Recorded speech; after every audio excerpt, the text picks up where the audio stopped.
You can't give up drugs and go back to your old life. You can't give up drugs and go back to your old friends, even family. You have to change everything.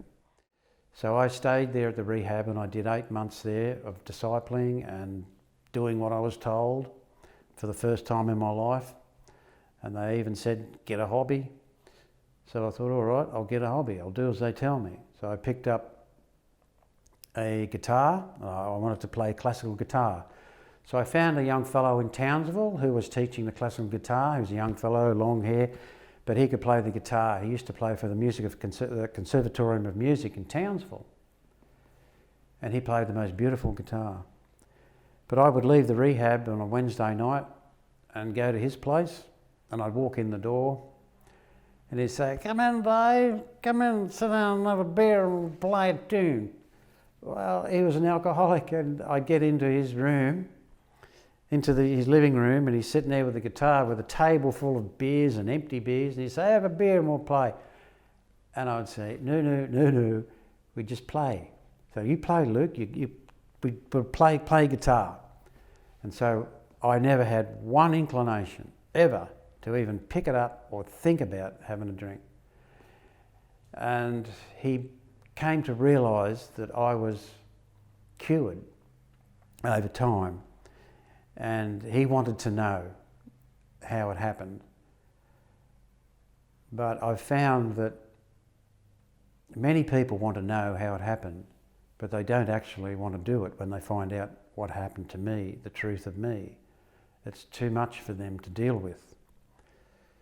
So anyway, I was at the rehab there and I was counselling blokes, and then I left the place. I got myself a little place, I got a job, the Lord provided a job. They were sending people from the rehab out to my place who were open to the Lord, and we would talk and encourage them. And all this time I began to search the proper way for my children. I went through court and lawyers and all of that, and went through the family court for a number of years. Things eventually ended up in court, but for me in those days the man had very little to do with children. They were usually pushed aside, and the mother was always the one they were given to. And so I had access to the children, but the mother threw the access papers in the bin on a number of occasions and didn't see the children. But then one day she contacted me and she said that she was living on the Sunshine Coast and that I could see the girls. So I packed everything up in Townsville. By that time I'd even bought myself a little fishing boat. So I packed up in Townsville, from Townsville, to move down to the Sunshine Coast. I moved to a place called Bundaberg, where I thought it wouldn't overstretch the mother and I could just pop down to the Sunshine Coast whenever to see the girls. So I moved into Bundaberg and I was there for 2 years. And I went down to see the girls a couple of times. But in my time in Bundaberg, it was the first time out of Townsville into my new life as a follower of the Lord Jesus, into a new town to begin a new life completely. And it was a bit of a challenge, but by this stage, my relationship with the Lord was really strengthened. And I was confident that no matter what would happen, I would walk with him, I would never leave him, and I would follow him in any direction he wanted me to go.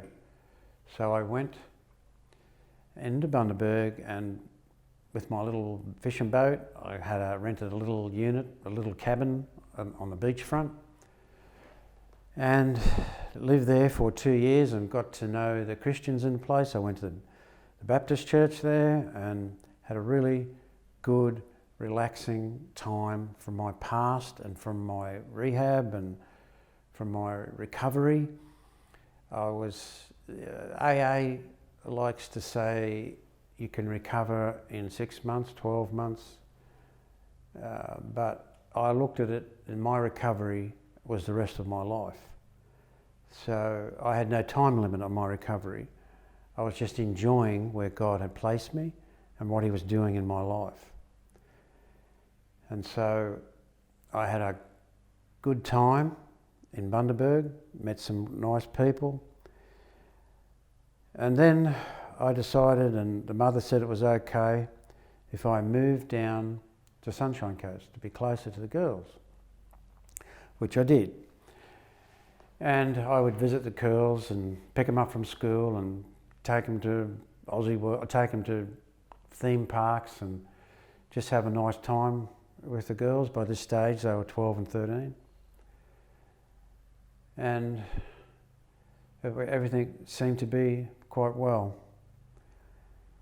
And I was always reading Christian literature, always learning, always going to anything that could disciple me, to build my relationship with the Lord.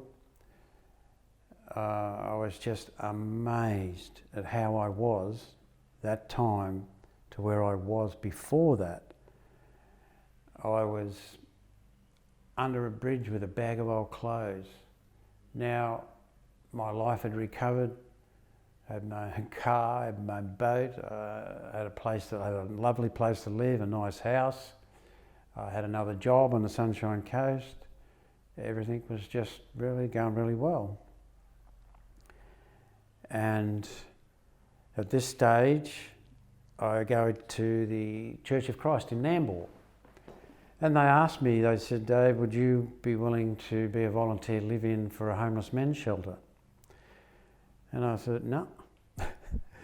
They asked me a couple of times, and on the third time they asked me, I said, okay, all right, I'll do it.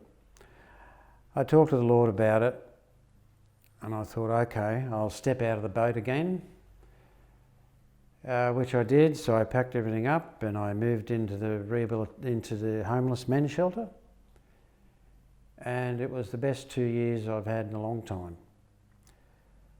Because I was in the shelter there and I was talking to the blokes who came in, and they came with all sorts of messes in their lives, all these homeless guys.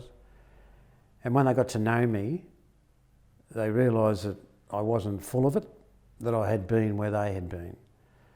And they wanted to know how I got better. And nearly every second man that came in wanted to know. I was able to plant many seeds in people's lives. I really enjoyed that. And things progressed pretty well with that situation. And after 2 years, they had to shut the place down. So I just moved on and got myself another little place on the Sunshine Coast and moved on with my life.